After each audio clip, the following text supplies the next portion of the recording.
नमस्कार, आदाब, सत श्री अकाल, जय भीम, जोहार। मेरा नाम है नवीन कुमार। लगता है रामदेव एक बार फिर वो दिन भूल गए जबकि उनका चेला दर्द से तड़प रहा था।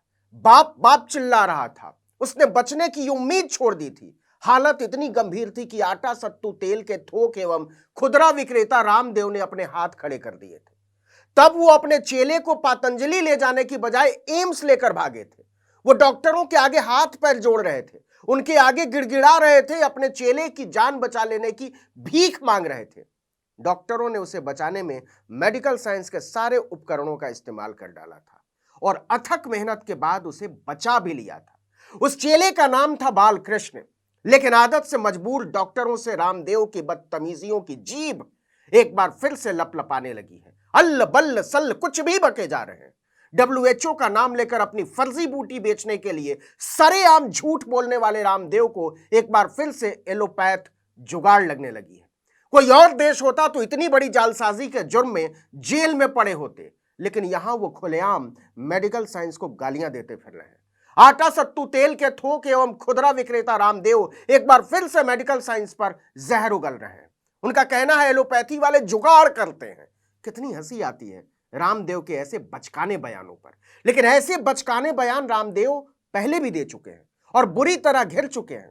इस बारे में तो आपको बताएंगे ही, लेकिन इससे पहले आपको बता देते हैं कि इस बार रामदेव क्या बोल गए। मंच था पशु चिकित्सा एवं आयुर्वेद संगोष्ठी का। अब ये मत पूछ लीजिएगा कि आटा सत्तू तेल के थोक एवं खुदरा विक्रेता रामदेव ने घोड़ों, बैलों, गधों, खच्चरों के इलाज के लिए क्या किया, क्या रिसर्च है उनका। किया तो उन्होंने इंसानों के इलाज के लिए भी कुछ नहीं। और ये हम नहीं कह रहे हैं, वो खुद ही दांत निपोड़ते हुए गर्व से बोलते हैं कि हम बिना डिग्री के डॉक्टर हैं। 20 साल तक पढ़ाई करने वाले डॉक्टर तो टर टर टर टर यानी फालतू होते हैं।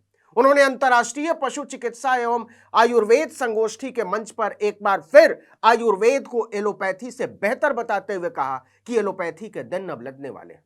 एलोपैथी वाले जुगाड़ करते हैं, बीमारी का कुछ नहीं होता। एलोपैथी दवाइयां खाकर लोग अंदर से बीमार बन रहे हैं। जो आदमी अपने चेले के लिए एम्स के डॉक्टरों के सामने गिड़गिड़ा रहा था, हाथ जोड़ रहा था, वो एलोपैथी को गुलामी की विरासत बता रहा है और पूरी बेशर्मी से कह रहा है कि इस विरासत को मिटा देना है। आटा सत्तू तेल के थोक एवं खुदरा विक्रेता रामदेव यही नहीं रुके। उन्होंने आगे कहा, जिस तरह मल्टीनेशनल कंपनियों को शीर्षासन कराया था, वैसे ही एलोपैथी को धरती में गाड़ने का हमने संकल्प किया। अरे जाइए। रामदेव के ये गंदे, घटिया और बेतुके बयान केवल आधुनिक चिकित्सा विज्ञान को गाली नहीं है साहब, पूरी मनुष्यता की तौहीन है। और फिर सवाल यह है कि अपनी दवा का धंधा करने के लिए सरेआम झूठ बोलने वाले की हिम्मत कैसे होती है ऐसे सर्टिफिकेट देने की। रामदेव के ऐसे बयानों पर हैरानी नहीं होती बल्कि हंसी आती है।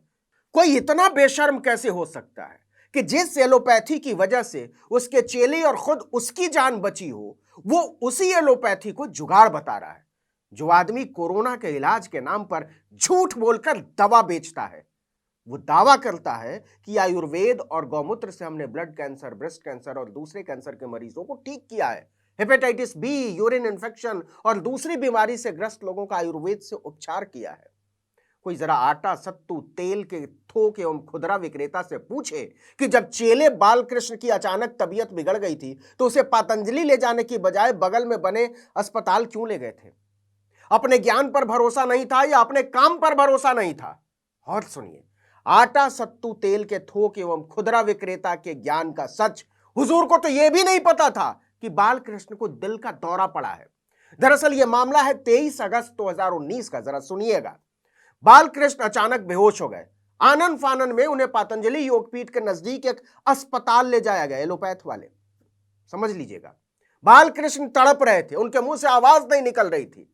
अस्पताल ने कहा, बाबा दिल का दौरा है, एम्स लेकर भागो, चूरन के चक्कर में पड़ मत जाना, तुम्हारा चेला सीरियस है।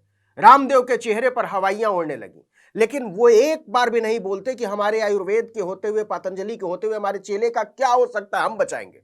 लेकिन यहां तो हवा टाइट थी। सो आटा सत्तू तेल के थोक एवं खुदरा विक्रेता ने तुरंत काफिले को एम्स की तरफ मोड़ दिया और एम्स पहुंचते ही आटा सत्तू तेल के थोक एवं खुदरा विक्रेता ने कहा, डॉक्टर साहब, हमारे पतंजलि की कोई बूटी काम नहीं कर रही है, कुछ भी करो लेकिन हमारे चेले को बचा लो।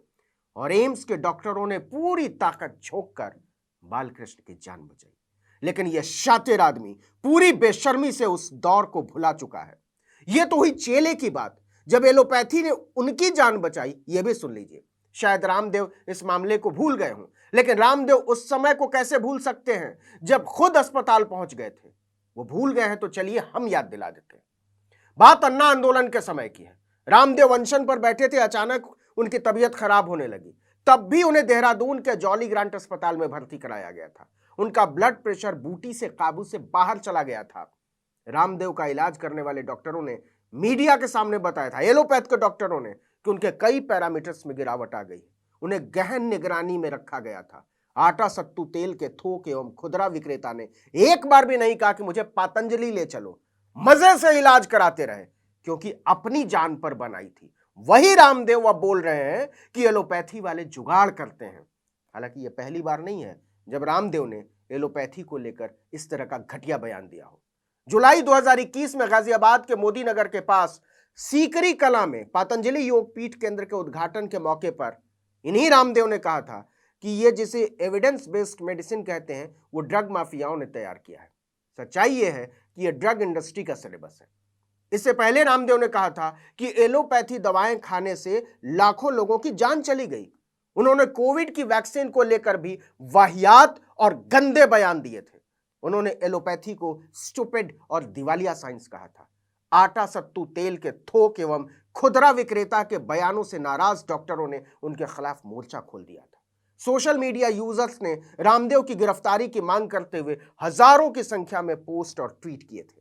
मामला अदालत में पहुंच गया था, लेकिन झूठ बोलकर बूटी बेचने वाले रामदेव ने डंके की चोट पर कहा कि गिरफ्तार तो उनका बाप भी नहीं कर सकता।